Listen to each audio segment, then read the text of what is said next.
Boa tarde, gente. Estamos aqui iniciando os trabalhos do terceiro dia do simpósio Afrossonâncias, Estudos Musicais e Identidade Negra, onde eu recebo Guto Padovani e Rafael Barbosa, que são os palestrantes do dia, com a comunicação das pesquisas deles. Antes, vou iniciar, para você que chegou aqui agora, o Simpósio Afrossonâncias é uma iniciativa dentro do Urban Afro Jazz, que mais que um festival, ele é um movimento de retomada do protagonismo negro no jazz e na música instrumental.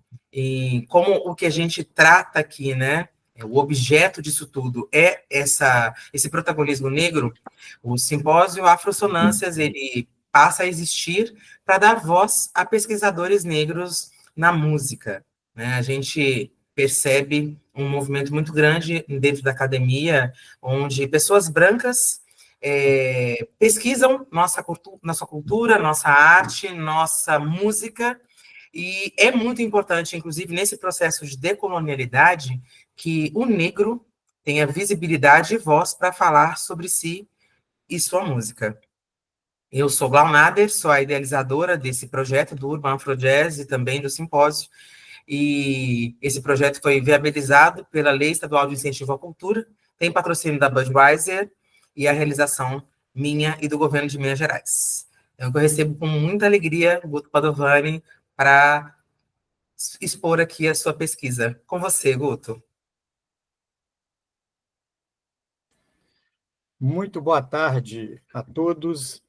É um prazer estar aqui nesse projeto tão legal que a Glau está encabeçando.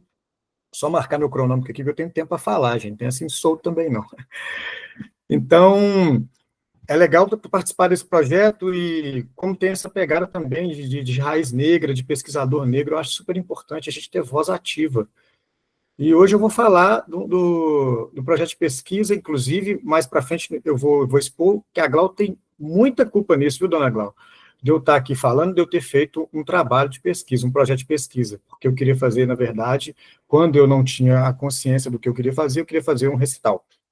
Então, vamos lá, eu vou começar agora apresentando o meu trabalho, e, primeiramente, eu fiz um PowerPoint para ilustrar, só que eu vou começar no meu terceiro slide, depois eu vou explicar por quê, ok? Vou começar mostrando aqui agora, então. Vamos lá, só um minutinho.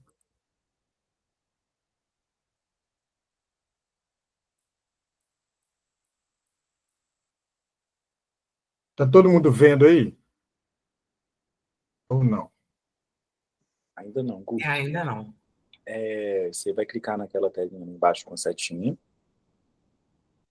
E aí vai ter transmitir janela. Você clica a janela do slide. Ok, janela do slide, perfeito. É isto que eu compartilhar. E agora vai. Tá aí? Pronto? Ele está compartilhando a janela do vídeo. É a janela do vídeo mesmo? É a janela do vídeo. Tá, então o que está aparecendo para a gente agora é o vídeo de uma criança e alguém desenhando. Então, perfeito.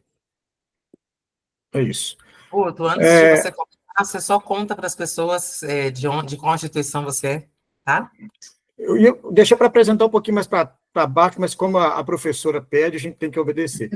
É o seguinte, meu nome é Guto Padovani, eu sou músico profissional há 25 anos, e isso aqui, esse trabalho, esse projeto de pesquisa, foi na UFMG, na formação do meu curso de graduação em música popular com performance em bateria. Então é isso. Mais para frente vocês terão maiores detalhes a respeito da minha pessoa. Ok? Posso soltar? Todo mundo vendo? Perfeito, pode. Então, deixa eu ver se eu consigo soltar o vídeo aqui agora.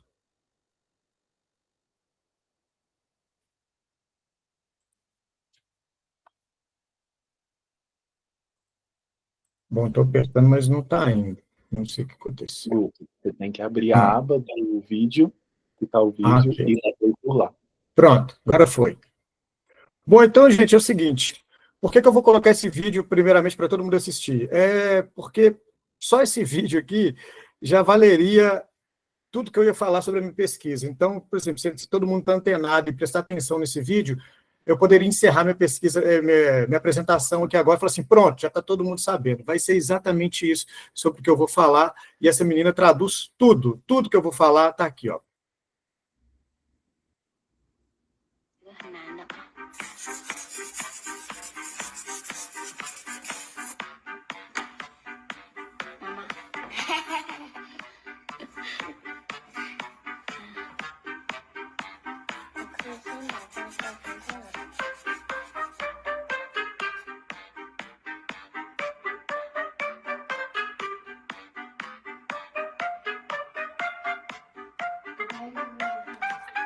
Pode falar, eu vou preparar aqui.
Bom, é isso. Todo mundo me ouve aí, certinho? Perfeito. Sim. Estão vendo agora a parte da minha apresentação aqui, do PowerPoint? Aí você precisa ir Não. lá de novo e mudar para a aba de apresentação. Então você vai clicar em Gente, transmitir e ok, seleciona aprendi. ela. Deixa eu ver aqui. Eita. Sumiu para mim, foi o negócio de clicar aqui, Gagá, não estou achando. Agora sim, agora sim. Pronto. É isto. Perfeito, estamos vendo. Pode seguir. Ok. Tive uma aula aqui agora com o Gagá, então estou em fase de aprendizado ainda, por favor, tenham paciência comigo. O que acontece? Eu comecei do meu terceiro slide, justamente que quem tem isso em mente em relação à improvisação, que eu vou falar sobre improvisação, caminhos criativos desenvolvendo a improvisação a partir do que você sabe, aquela menina já fez tudo, porque eu vou começar até citando também um escritor que aconselho a todos lerem, né, que é do livro Criativo, Stefan Natmanovich. Vou citar ele aqui agora. Sem divertimento, o aprendizado e a evolução são impossíveis. E é exatamente isso. Aquela menina ela já começa sorrindo, já começa brincando, ela começa a enxergar coisas aonde ninguém enxerga. Por isso que ela sorri, né? Porque quando a mãe dela, ou sei lá quem é, desenha, ela vê aquelas bolinhas ali, cabeça, ela vê coisas que ninguém ia ver. Eu vi na primeira vez um fio de telefone. Ou seja, a improvisação parte principalmente daquilo que você não conhece, daquilo que tem base, você pega uma base sólida do que já tem, e daí vai partir para uma outra coisa que vai nascer um novo. Então, esse meu trabalho é justamente sobre isso, é permitir ferramentas para que não só o músico, né, como eu sou músico, eu voltei muito para a área musical, mas que o músico, para que todas as pessoas saibam que o improvisar pode ser treinável, não é simplesmente esse negócio de sair pegando e vou improvisar aqui agora. Culturalmente, já não está tanto assim, mas no Brasil muita gente trabalhava com aquela máxima que o jeitinho brasileiro. No futebol foi assim, nós tomamos de 7 para a Alemanha. Não vou trazer aqui o futebol, né? Mas é o seguinte, tem como treinar para que esse jeitinho não saia na sorte. simplesmente você tenha ciência do que está acontecendo. Então, meu trabalho é a respeito disso, caminhos criativos, desenvolvendo a improvisação a partir do que você sabe, ou seja, Nath Manovic também fala sobre isso. Está tudo dentro da gente, está tudo dentro de você, você tem que saber como é que você coloca para fora, e a partir daí, coisas maravilhosas aparecerão.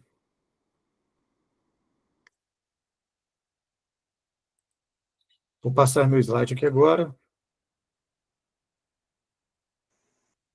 Guto, lembra que para passar o slide, você tem que estar na aba do slide. Ok. Pronto. A improvisação, a importância da improvisação na música. Qual que é a importância disso? É a expressão, né? Quando a gente improvisa, quando a gente está improvisando, a gente está comunicando algo. O artista, o músico, voltando aqui para o músico agora, a gente está comunicando.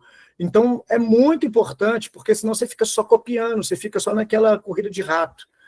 Fica todo mundo tocando e você está só acompanhando, acompanhando. E o ato de improvisar é você criar daquilo que já está pronto. Um novo vai nascer e coisas muito importantes vão aparecer, porque se hoje temos aqui na nossa frente computadores que a gente está transmitindo, e celular e outras coisitas, mas graças a alguém um dia que ousou a improvisar. Então é super importante, a improvisação está muito, na música, em qualquer área da vida, está muito ligada a esse aspecto.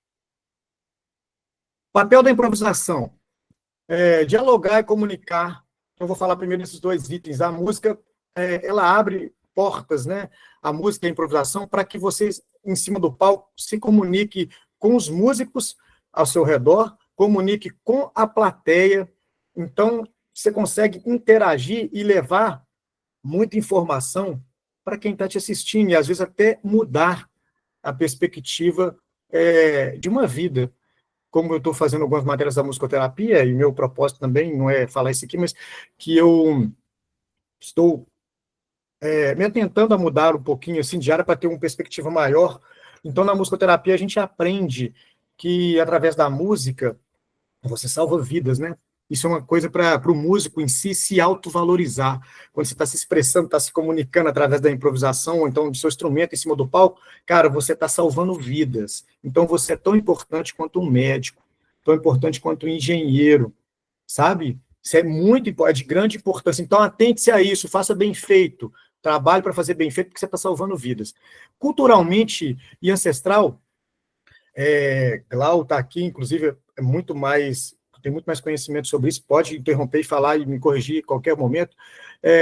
Vou falar dessa ancestralidade, dessa cultura que chegou do jazz, né? Porque no meu trabalho eu comunico com o jazz e com a música brasileira, enfim, com todas as músicas, mas o primeiro pezinho de improvisação na bateria surgiu no jazz, né? O jazz é o precursor disso tudo, de onde é que o cara começa a improvisar e sair daquela modinha. Então, o instrumento dele começa a ganhar voz, começa a se comunicar. Então, o negro nos Estados Unidos, quando chegou em New Orleans, depois foram para New Orleans, na verdade, ele já começa a improvisar desde quando ele é tirado da África. Ele é obrigado a improvisar, porque senão o cara morre. Então, a partir do momento que chega em New Orleans e tal, o improviso da música já está contido, a pessoa traz o que tem dentro dela. Nath Manovic, inclusive, fala isso, né? Deixa eu ver se eu consigo pegar aqui, só para citar, porque eu acho super importante as citações, porque dá um embasamento. O que temos que expressar já existe em nós.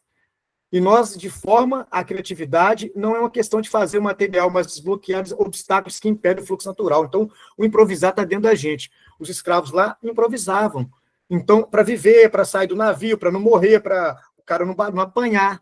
Né? Então, ele está sempre improvisando. E a música capturou essa improvisação.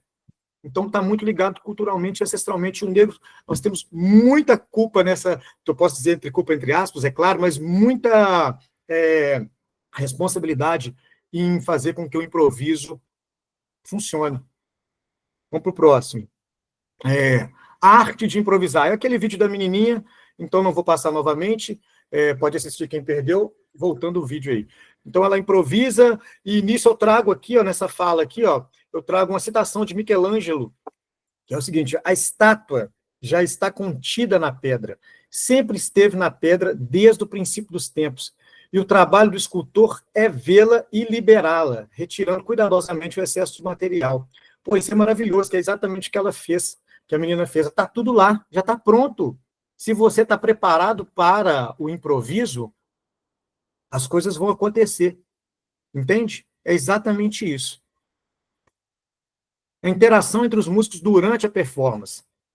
Legal falar sobre isso, porque uma coisa para quem é leigo na música, que não sobe aos palcos, a comunicação que acontece, que muitas pessoas veem, o que vocês ficam conversando, o que vocês ficam rindo, olhando para o outro? Aquilo é uma comunicação extrema, e às vezes a comunicação fica triste, fica feliz, então a gente está sempre comunicando para que as coisas aconteçam em cima do palco, e a improvisação permite com que a gente passa essa comunicação de forma íntegra e pessoal, né? Porque é eu falando de mim, falando o que está acontecendo, é eu ouvindo o que o cara está tocando e comentando e colocando coisas e colocando suporte para ele, para depois eu conversar. Então, rola uma comunicação interna muito grande. Antes de eu passar para o próximo slide, que não vai aparecer aqui, uma das dores que eu tive em fazer esse trabalho, e que a senhorita Glau tem responsabilidade nisso, foi porque não se via e não vejo material explicativo com muita ênfase em explicar como é que a gente improvisa, sabe? Tipo assim, tem vários materiais para improvisação harmônica e melódica, mas aí você vai pegar no canto, tem pouquíssimos ou nenhum, principalmente em língua portuguesa. Você vai pegar para o instrumento de bateria, tem sim alguns exercícios, algumas coisas maravilhosas acontecendo, muita técnica, mas na hora do vamos ver, seguir um passo a passo, não existe. Não tem, não é que não existe, até tenha, e eu não posso falar que não existe, porque eu não pesquisei tudo, quem sou eu para pesquisar tudo? Mas é difícil encontrar uma linha para que você puxe, para que você dê sequência e aprenda a improvisar, ok? Então, essa foi uma das dores minha, por isso que eu fiz esse trabalho, porque eu não achei, em certo momento, na faculdade, falei assim, você tem que improvisar, então procura fulano de tal, procura esse clã, abre um vídeo tal, que você vai ver lá, e aí você tira suas conclusões. Então, eu falei, eu preciso criar isso aqui. E Glau tem responsabilidade nisso. E, para embasar minha pesquisa, eu fui em cima desse senhor aqui, que é o Antônio Sanches, um grande baterista. Eu nem posso citar que é grande, mas é um baterista atual, gênio, assim, da atualidade, que eu considero, isso é eu que estou falando, é por mim. Ele atualmente ele toca com Pat Metheny, faz outros trabalhos diferentes, e ele tem uma tese, e ele explica muito bem como é que ele desenvolve os improvisos dele, como é que ele cria a linha para que chegue num improviso não técnico demais, não expressando mais a técnica, mas sim expressando o que a música realmente precisa expressar, sabe? Aí a verdade dele, ou seja, qualquer pessoa pode improvisar, qualquer pessoa, basta ela saber como ela faz, como ela acessa aquele intuito dela de improvisação, e se você treinar, você vai improvisar muito bem, que você vai ter muita ferramenta. E o Antônio Sanches ele desenvolveu ferramentas. E minha pesquisa foi embasada nele, porque eu falei assim, tem uma coisa diferente. Eu não falei ainda, mas vou começar a falar agora, eu sou filho de músico, então eu vivi muito tempo da minha vida, quando eu tinha contato com meu pai, vendo ele improvisar, e quando ele improvisava, mágicas aconteciam no local. Impressionante. O show poderia, do artista poderia estar meio caído, na gira popular podia estar meio morto. Na hora que abria para o meu pai improvisar, pum, a música ganhava uma dimensão muito grande, e ele conectava com várias pessoas do público. O contrário também é verdade. Às vezes, eu ia em shows de pessoas legais e esperava a mesma magia que eu esperava ao ver meu pai, que é o Esdra Neném Ferreira, e a coisa não acontecia. O improviso via, mas tá, e aí? Vamos embora, vamos acabar esse show logo, que eu tô com preguiça, tô a fim de ir embora. E eu peguei e conheci o Antônio Sanches em 2004, eu vou falar nisso agora um pouquinho, nessa trajetória musical dele aqui, ó. Conheci o Antônio Sanches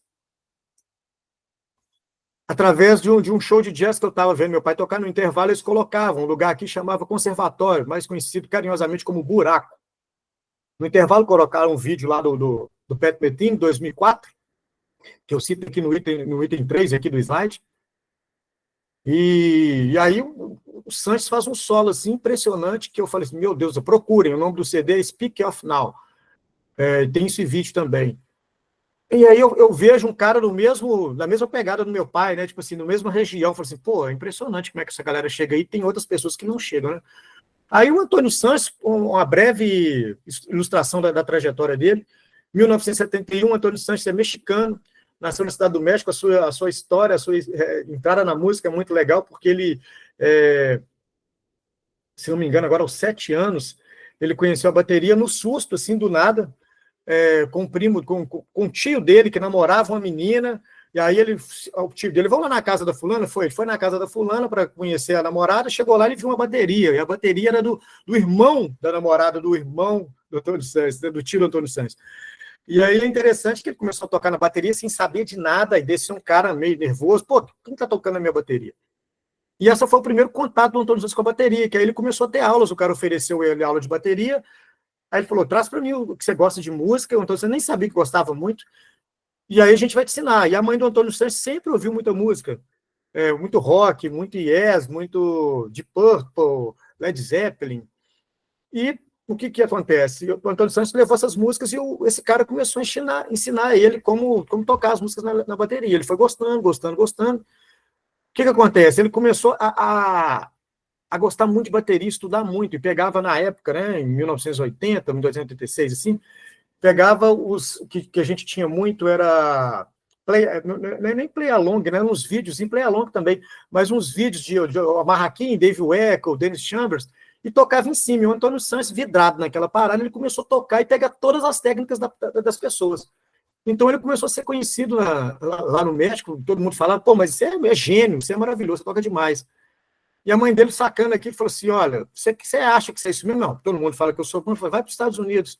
E aí o Antônio Sanches foi para Berkeley, estudar lá na Berkeley. Passou, né, depois de formar, depois de concluir o ensino médio, ele foi para Berkeley, estudou lá na Berkeley, tomou uma colada, porque ele achou que ele era o bambambam do negócio, e na hora de tocar jazz, ele preparou uma bateria. Vou resumir bem o assunto, mas a história está para todo mundo. Quem quiser pesquisar sobre o Antônio Sanches, você vai descobrir. Ele arma uma bateria gigantesca na sala lá de apresentação, que era formandos da última formação de jazz lá da Berkeley, e o baterista tinha faltado, pegaram ele no corredor, vem cá, Antônio, você toca a bateria? Toca, então toca para mim. O Antônio Sanches montou uma bateria do tamanho da bateria do Newport, do Rush, gigantesca, para tocar jazz, e jazz é uma bateria muito pequena, é um tom, bumbo, surdo, e às vezes um prato.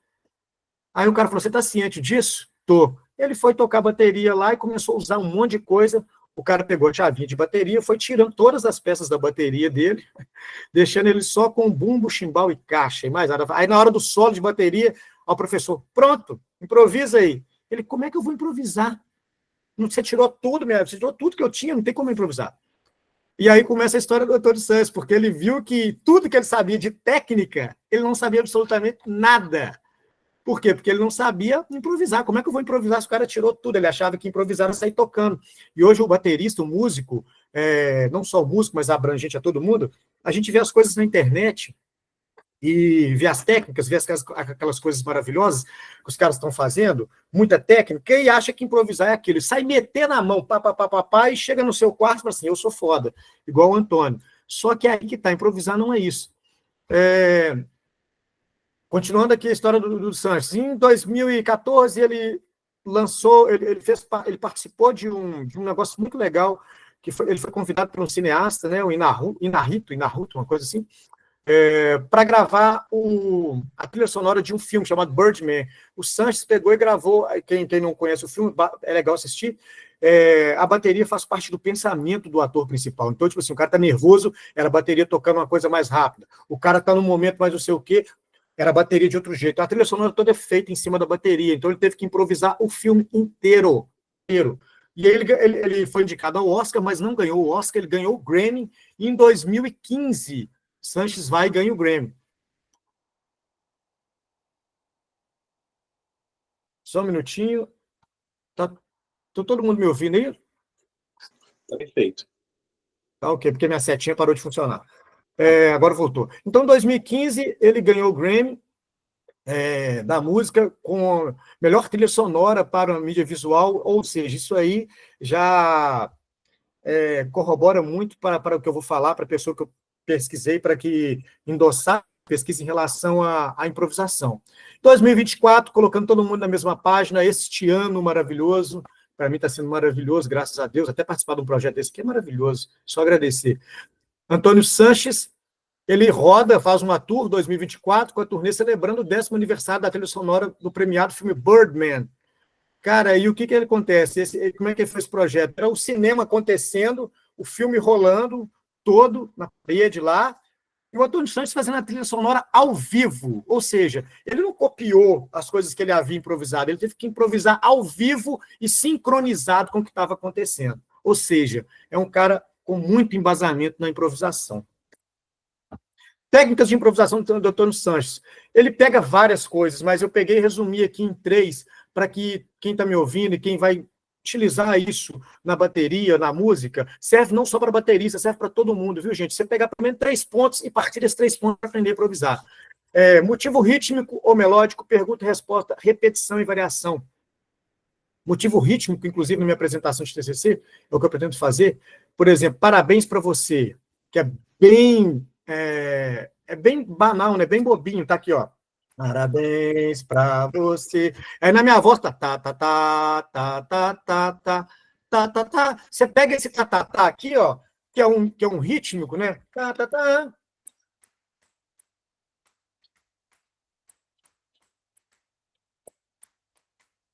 E vou embora, vou brincando com esse motivo rítmico aqui, de parabéns para você, baseado no motivo, eu vou tocando o improviso em cima e passando realmente o que está sentindo dentro de mim. Não tem técnica, não tem nada, é claro que eu preciso da técnica para fazer isso que eu estou fazendo, mas vai saindo o verdadeiro Guto. Quem é o Guto improvisando numa música bobinha, que é parabéns para você, mas utilizando tudo que eu tenho dentro de mim. Então, improvisar não é difícil, mas você tem que saber usar as ferramentas. Motivo melódico, você vai pegar um riff de guitarra, alguma coisa assim que está tocando entre os amigos, alguma coisa na voz, qualquer coisa que remeta à melodia, tá? Você pode pegar, que dá para você construir em cima. Pergunta e resposta. Pergunta e resposta é você fazer uma pergunta, por exemplo, bem básica também, ó.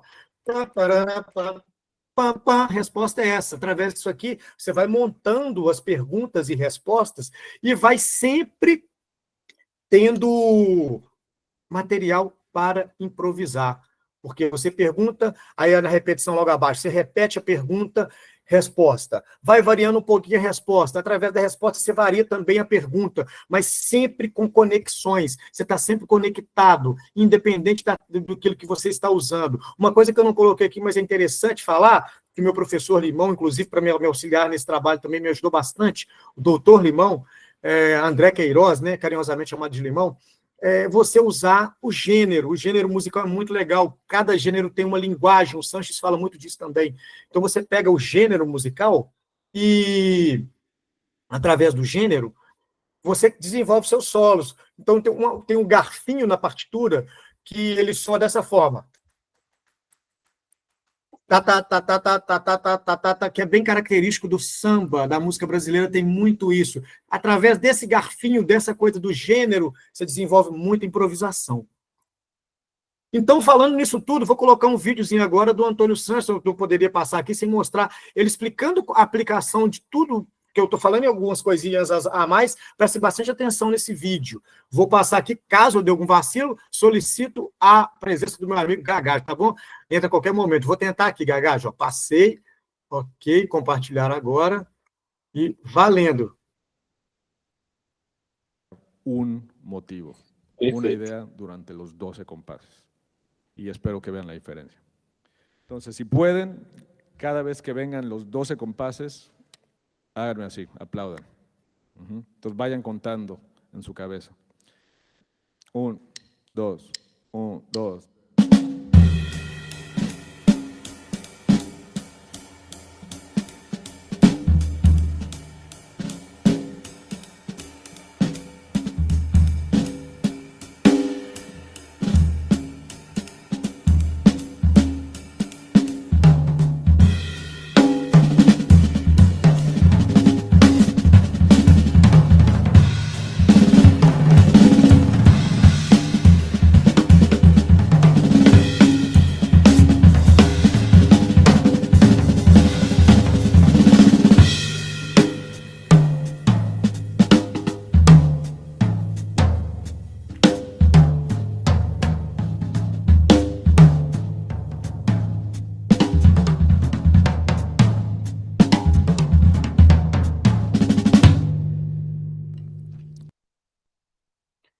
Bom,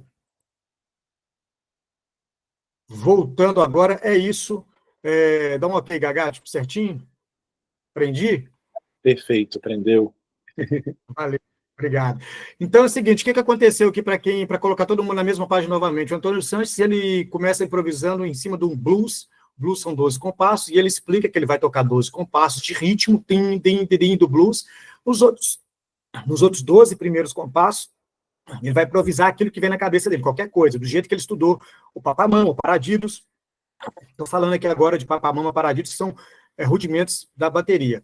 Então, o que ele vai fazer é isso, vai jogar a nota fora, dentro de 12 compassos, tem uma regrinha aí. No próximos 12 compassos, ele vai solar utilizando tudo que tem no gênero, que é do jazz. Então, a linguagem dele fica muito mais aceitável, você percebe música acontecendo, que é tum, papo, di, padapo, pam, pam, pam, padaco, tico, tico, pam, pam, pam. Ou seja, que tem isso também, inclusive, no trabalho da Glau, que ela fala muito bem do improviso vocal em Copacabana, que eu vou falar já já. Então é isso, o Antônio Santos demonstra as ferramentas e como é que desenvolve o improviso para colocar todo mundo na mesma página e para atrair a atenção do público, de quem está assistindo, e se não tiver público, de quem está ouvindo, que eu não fui nesse show, o improviso desse bater, eu entendi tudo.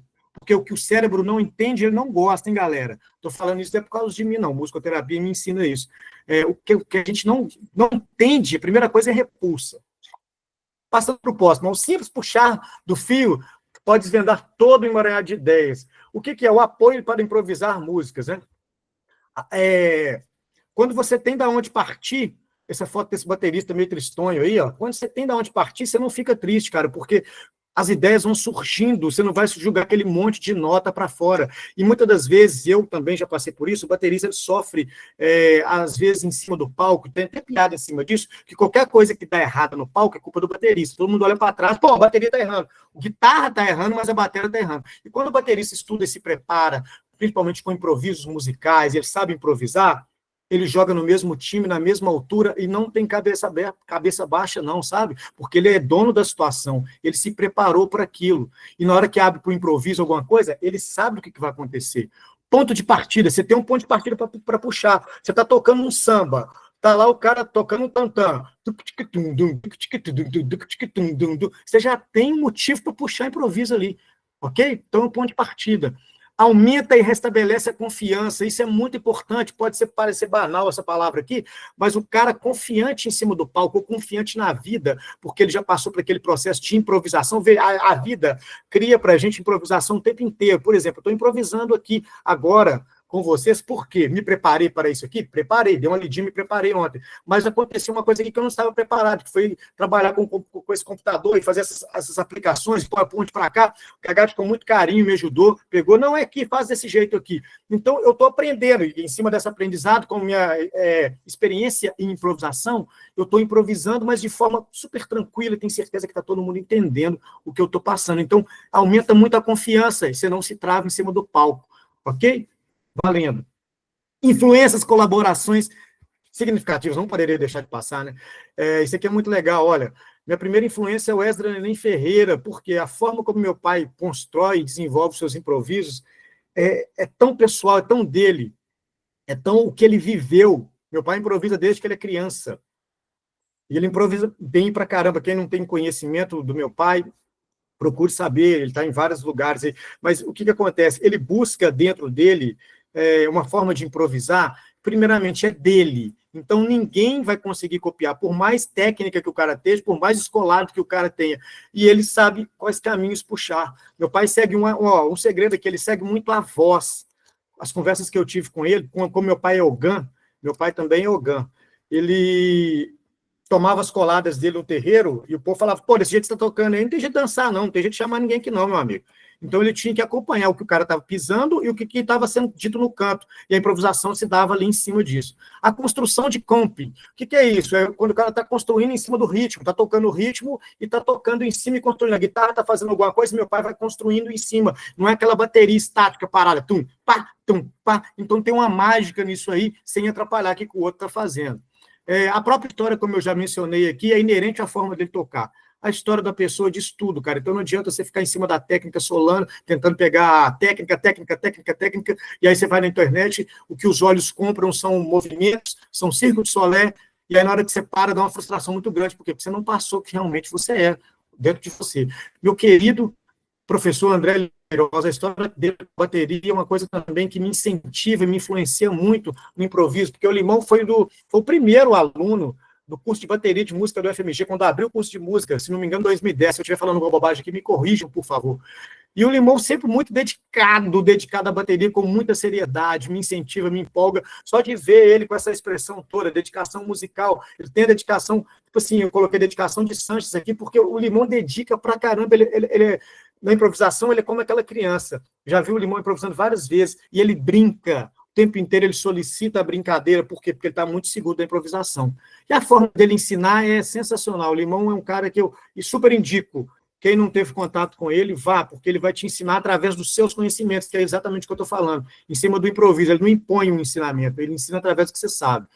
Minha querida professora Glau Nader, minha tutora aqui em relação à pesquisa, falar da Glau rapidinho aqui, que meu tempo está estourado. O que acontece? A Glau, eu estou fazendo esse trabalho aqui de pesquisa graças a Glau Nader, porque ela mudou meu paradigma na hora que ela pegou e falou assim, olha, os músicos aqui, nessa instituição, no FMG, a gente tem a liberdade de fazer uma apresentação, ao invés de apresentação de TCC.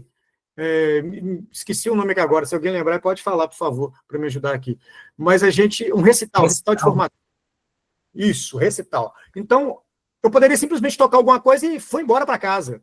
Só que a Glau, com muito carinho, muito jeito, ela falou palavras assim que tocaram e me fez pensar, que foi, olha, e quem está vindo depois? Você não vai ensinar nada a ninguém, vai deixar nenhuma parte da sua história. O que você aprendeu aqui, é necessário você passar para alguém. E outra coisa, a nossa música, principalmente a mineira, não tem história, porque ninguém escreve nada. Passa um monte de músico aqui, músicos de autoconhecimento, mas não deixa nada. E ele não deixa nada por quê? Porque ele não fez um trabalho para alguém chegar e pesquisar. Então, nossos artistas vão morrendo. Tem o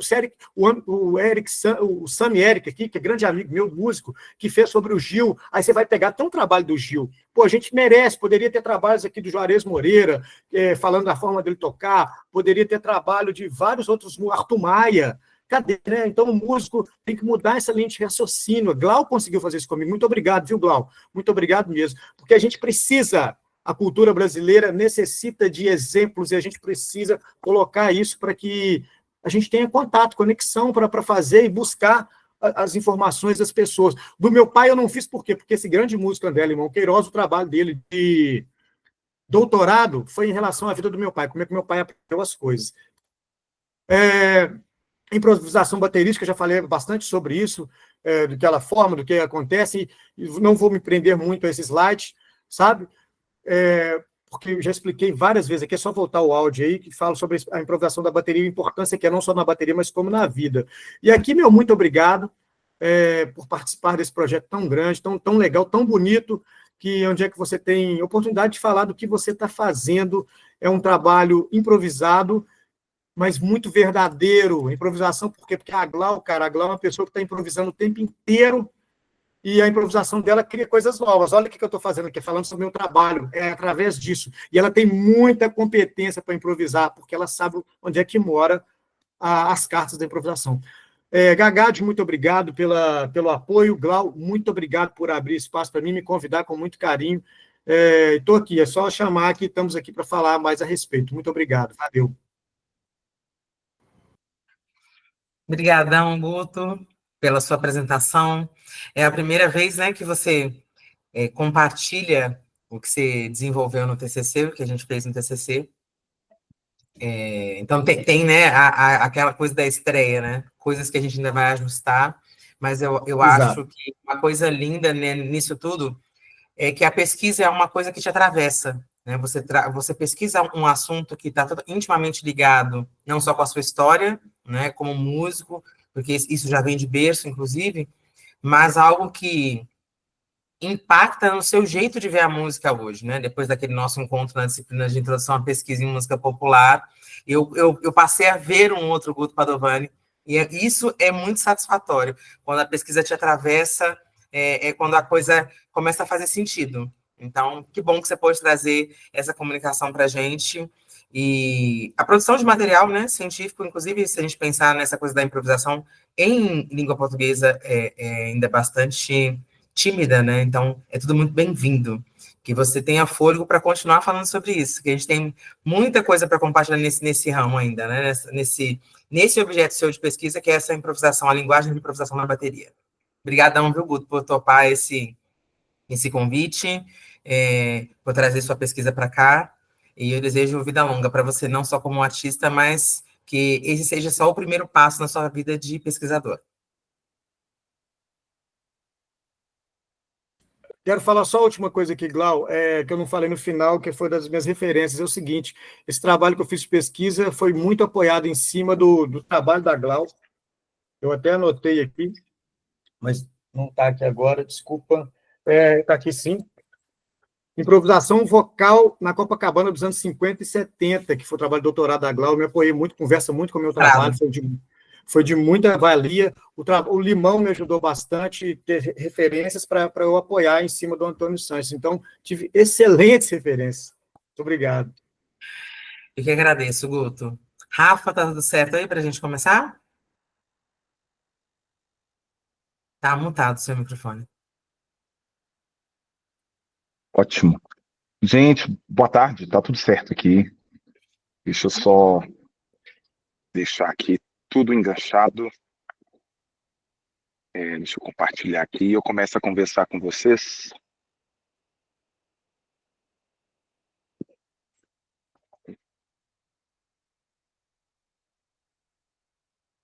Então é isso, gente. Boa tarde para vocês. É um prazer enorme estar aqui nesse simpósio tão maravilhoso, tão importante para nós, pessoas pretas, pessoas negras, para a cultura musical belo-horizontina, mineira, brasileira. Então, eu acho que essa iniciativa da Glau, já falei com ela, é uma iniciativa gigantesca para nós, né? Então, é muito importante a gente poder aproveitar isso, né? O trabalho que eu vou trazer hoje é, na realidade, uma pesquisa que vem de algumas práticas didáticas que eu tenho tido desde 2019 e que culminaram em diversas pesquisas interartes, né? Então, o que eu vou falar hoje é um pouco das relações entre artes cênicas e música, né? Bem, eu sou da Universidade Federal de Minas Gerais, faço parte do programa de pós-graduação em música, já me apresento melhor, tá? O título desse trabalho são Cenários Afromusicais.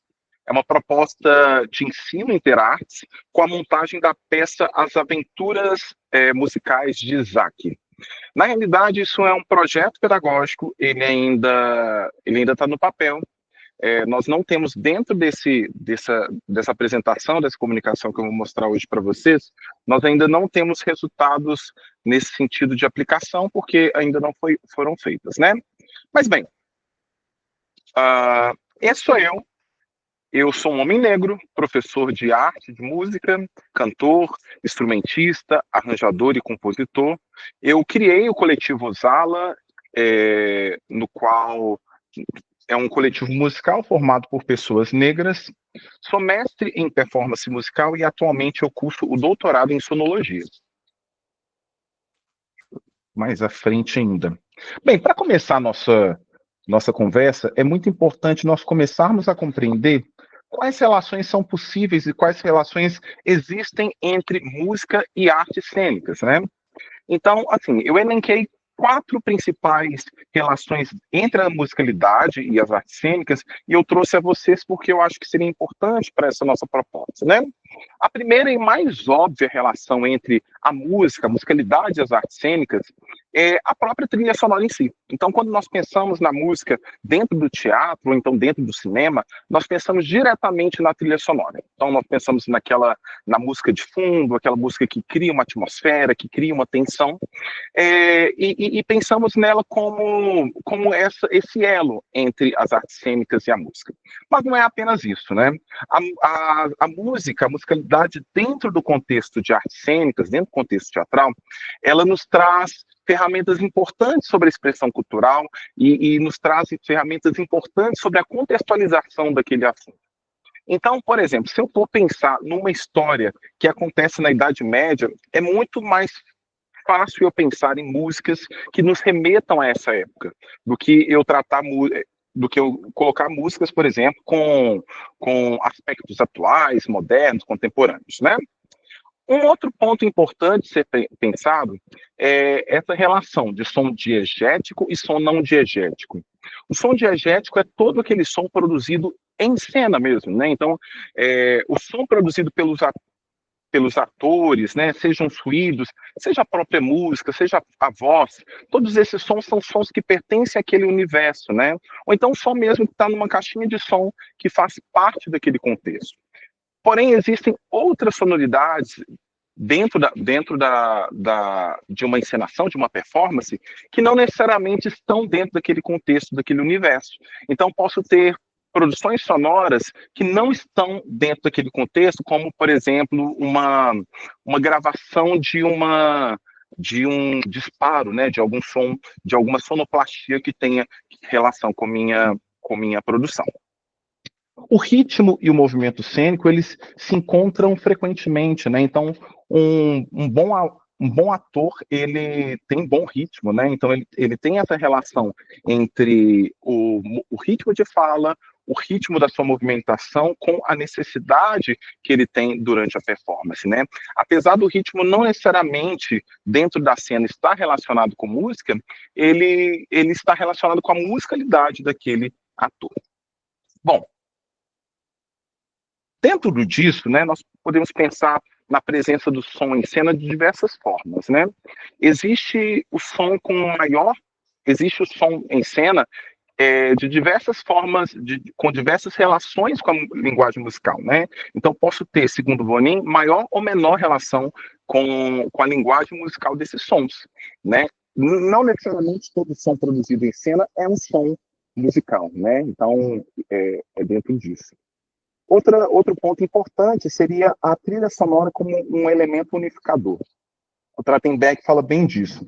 E um dos pontos que ele traz é que a trilha sonora dentro de uma encenação, ela não deve destacar, né? Uma encenação, nós temos como principal elemento a própria cena, né? Então, a trilha sonora, ela unifica cada processo dentro da cena, não necessariamente ela se destaca como em uma apresentação musical, né? Então, ela serve para que nós possamos trazer determinados clímax durante as apresentações.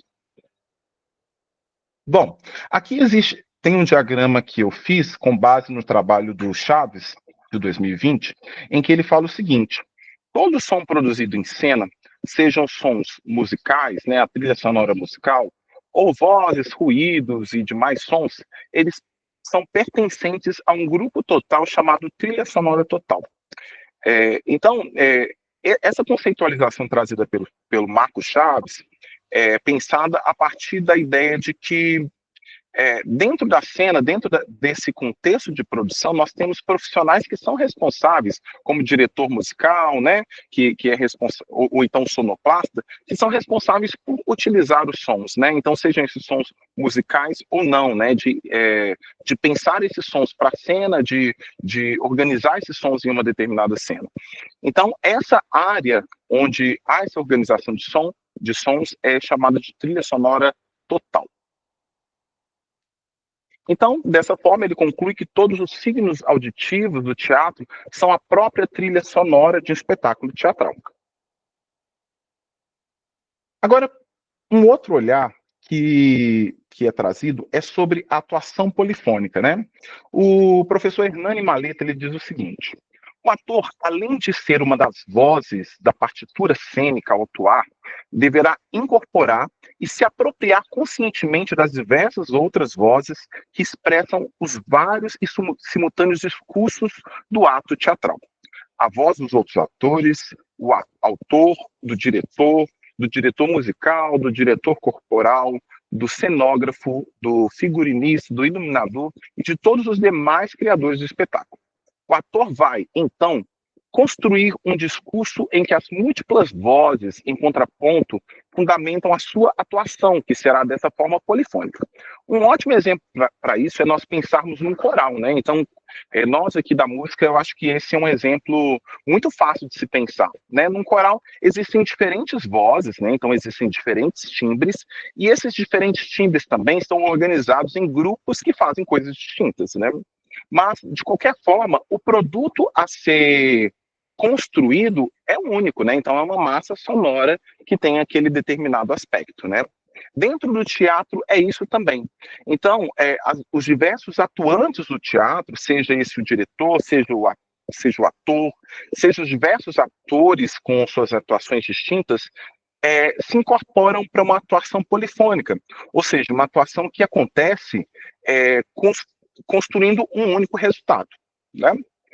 Então, ele organiza esse trabalho muito bem estruturado na sua tese, depois que se torna um livro, né? Mas o conceito central é a integração das múltiplas linguagens artísticas, o texto, a música, o corpo, a cenografia, que é muito do que nós vamos falar nesse trabalho.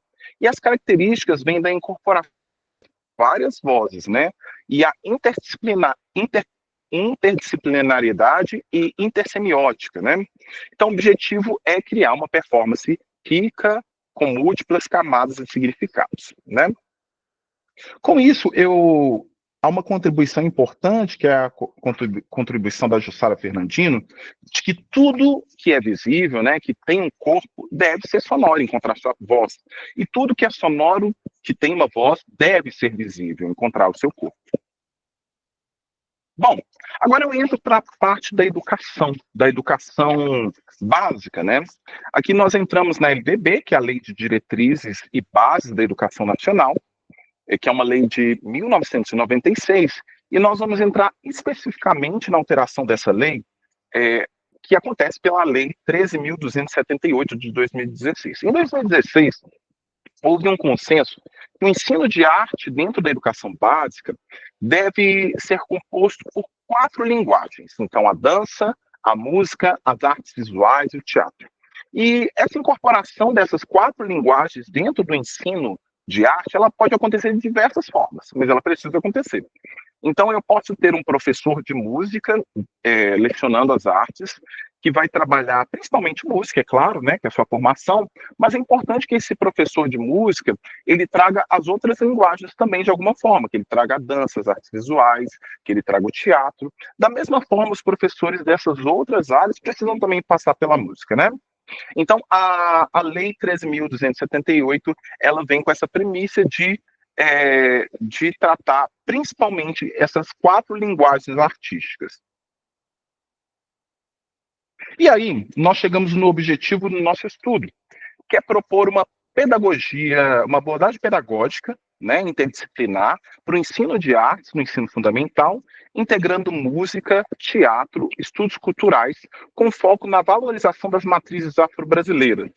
Aqui eu não coloquei um slide específico, eu até mereceria, sobre a Lei 10.639, que é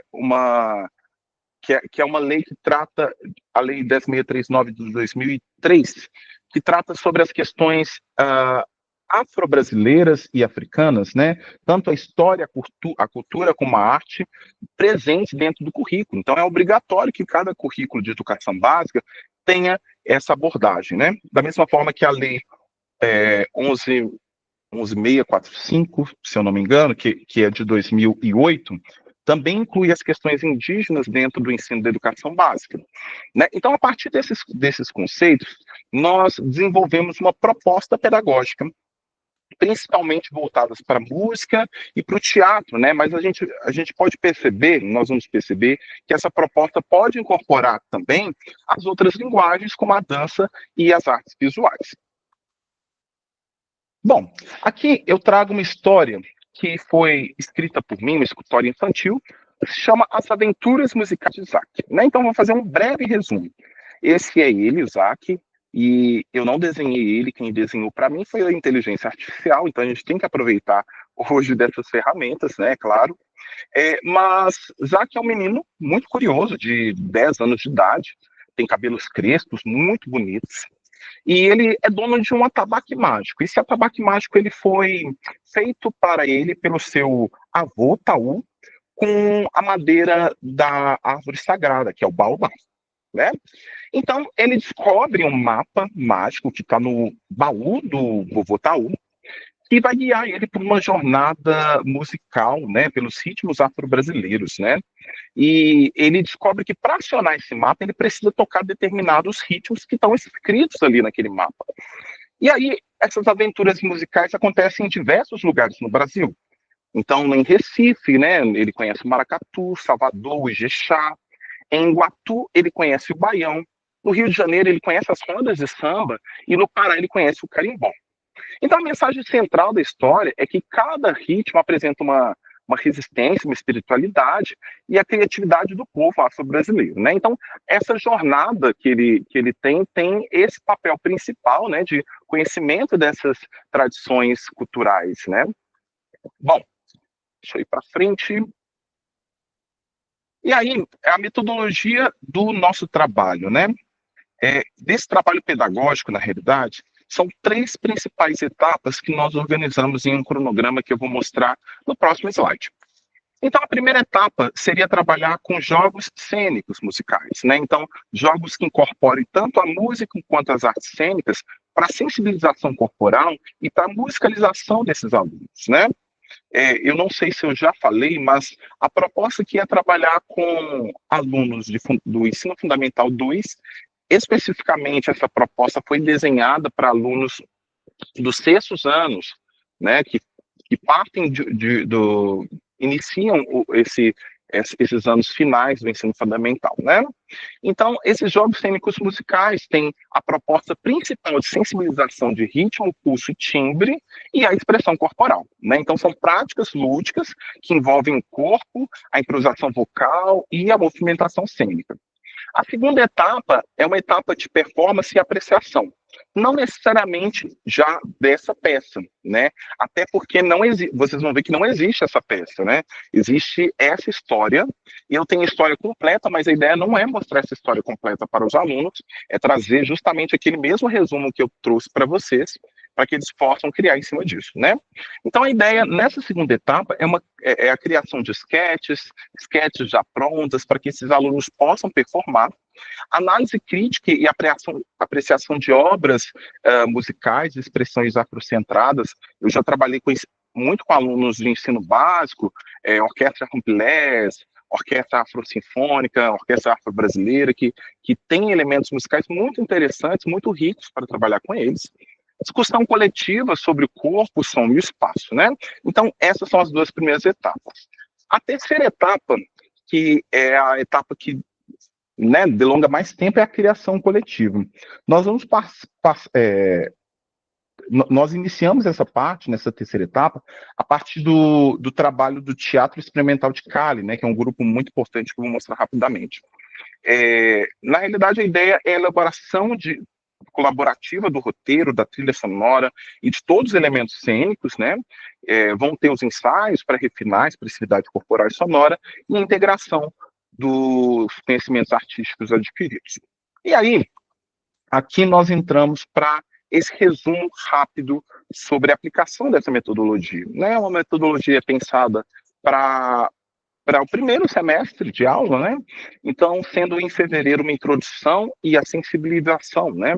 Então, a apresentação da proposta, da história da peça, das aventuras musicais de Isaac, e o início sobre esses jogos cênicos musicais, né?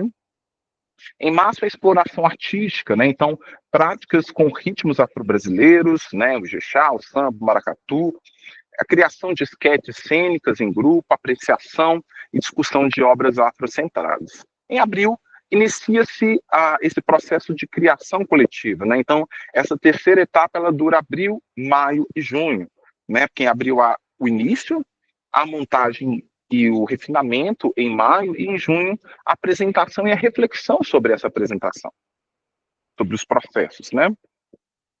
Bem, e aí, essa criação coletiva, ela parte dessa ideia trazida pelo grupo do Teatro Experimental de Cali, né, e que foi fundado em 55, na Colômbia, por Henrique Buenaventura, estudantes do Departamento de Belas Artes, né?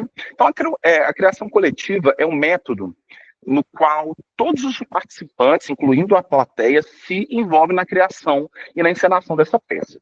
Esse grupo, o Teatro Experimental de Cali, ele traz ainda, né, como principais temas, questões sociais e políticas, a valorização do folclore, né, não apenas o folclore da América Latina, mas também as ancestralidades. Então, há muitas peças que trazem folclores africanos, por exemplo, né, e as tradições populares na América Latina.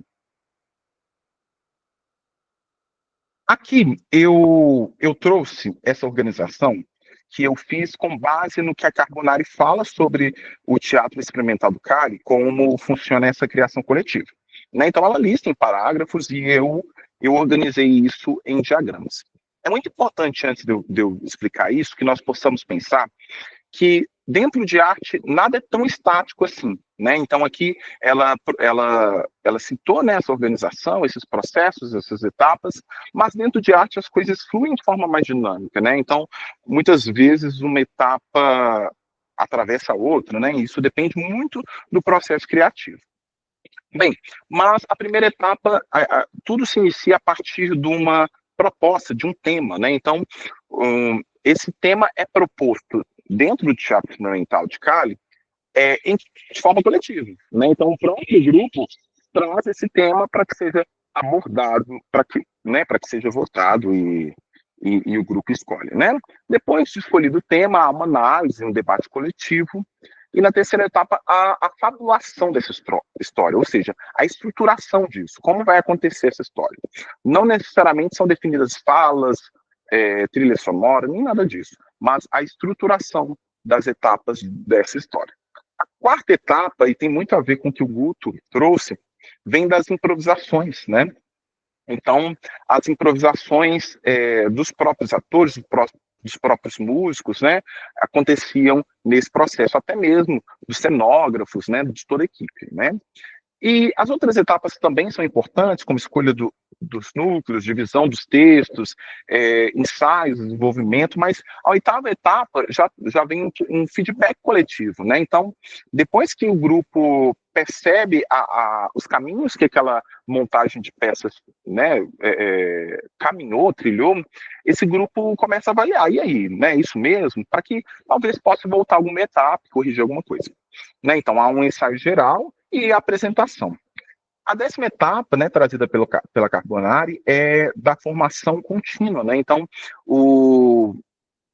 depois de uma peça apresentada, ela não necessariamente permanece da mesma forma, né? Há uma discussão sobre o impacto ao público, né? Então, isso é muito importante, trazido pelo TEC.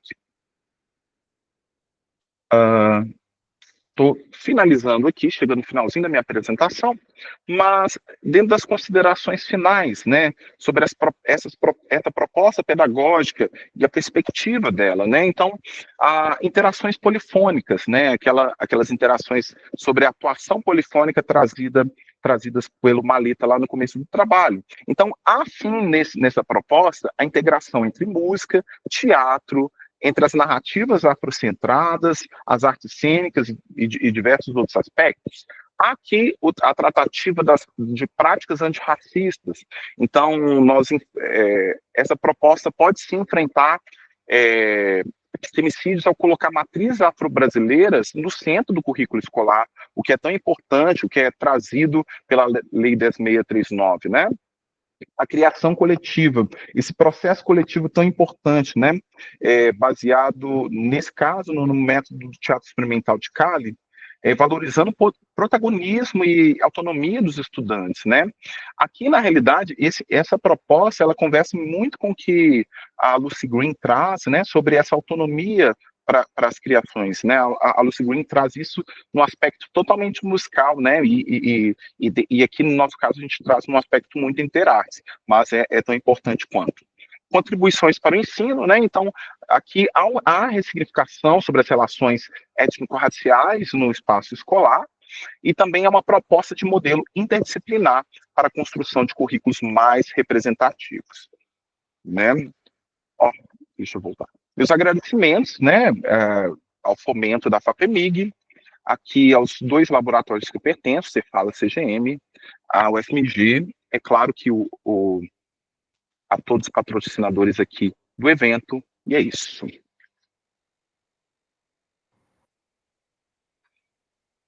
Muito obrigada, Rafa. Achei super pertinente e foi um cuidado, né, do simpósio de trazer comunicações das diversas áreas, né, porque música é uma área de pesquisa muito abrangente, né, com muitos braços, né, muitas ramificações. E eu, particularmente, tenho interesse nessas pesquisas que têm esse caráter interdisciplinar, multidisciplinar, né, que dialoga com outras artes e até com outras áreas do conhecimento. Obrigadão por ter aceitado o convite, por ter trazido a sua pesquisa para a gente. E eu espero que a gente se encontre em palcos e em outros eventos assim científicos, porque é sempre um prazer, é uma alegria especial para mim encontrar pesquisadores negros, né, e ver que a academia está abrindo espaço para que as nossas vozes sejam ampliadas. E quando esse espaço não acontece naturalmente, a gente faz ele acontecer. É isso, Glau. Glau, eu que quero agradecer assim, imensamente na realidade, pela iniciativa de trazer esse evento tão importante, pelo convite. Eu acho que todas as comunicações aqui trazidas são muito importantes, muito valiosas assim para nós mesmos, né? Então acho assim, compartilhar isso é essencial e muito obrigado por isso. Eu que agradeço.